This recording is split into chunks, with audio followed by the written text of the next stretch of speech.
जय श्री कृष्णा। गीता स्पंद के इस अंक में आपका स्वागत करते हुए 31वें श्लोक में चलने से पहले ये दो पंक्तियां याद कर लेते हैं। चा गई चिंता मिटी मनवा बेपरवाह, और जिसको कछु नहीं चाहिए वो शान के शाह। तो इसका मतलब ये नहीं कि आप कामनाओं को पूरी तरह से छोड़ देंगे, पर कामनाओं के साथ आपका संबंध क्या है वो महत्वपूर्ण बात है। जब आप कर्म कर रहे हैं तो अपने स्वार्थ की सिद्धि के लिए कर रहे हैं या परमार्थ के लिए कर रहे हैं, वो भगवत अर्पण करने के भाव से यदि आप करते हैं तो वो यज्ञ हो जाता है। उससे जो कर्म होता है वो आपको बांधता नहीं है। हमारी मुख्य चिंताओं का मूल कर्म का बंधन है, और जीवन को यज्ञ बनाने का ये है कि कर्म भस्म हो गए, वो ज्ञान की अग्नि में भस्म हो जाए। उसके लिए जीवन को यज्ञ बनाने की जो बात भगवान ने कही है, उसको 31वें श्लोक में इस प्रकार आप कह रहे हैं। यज्ञ शिष्टामृतभुजो यान्ति ब्रह्म सनातनम, नायम लोकोस्य यज्ञस्य कुतोन्य कुरु सत्तम, काहे कुरु श्रेष्ठ अर्जुन।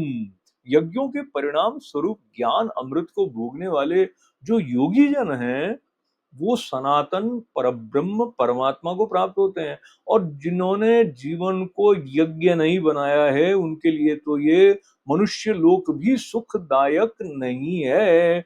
फिर परलोक कैसे सुखदायक होगा?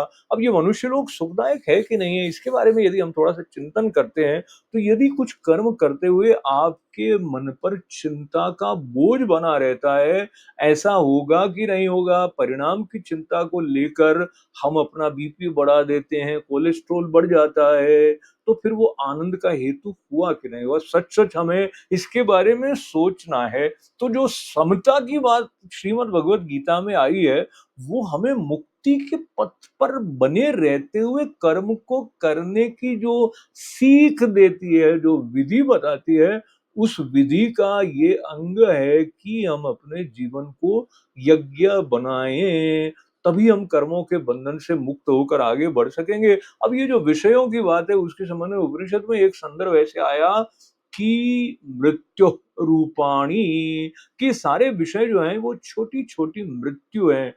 तो अगर हम अमृत चाहते हैं तो हम मृत्यु को क्यों पकड़ें? और श्रीमद् भगवद गीता के लिए तो ये कहा भी गया है कि अद्वैतामृत वर्षिणी, तो जो अद्वैत का अमृत है उसकी बरसात हो रही है। तो उस बरसात में जब हम स्नान करेंगे तो हमें सब और समता के भाव से वो भाव प्राप्त हो जाएगा, जिस भाव को लेकर अविरल आनंद में हमारा रमण हो जाएगा। है कि नहीं? जय श्री कृष्णा।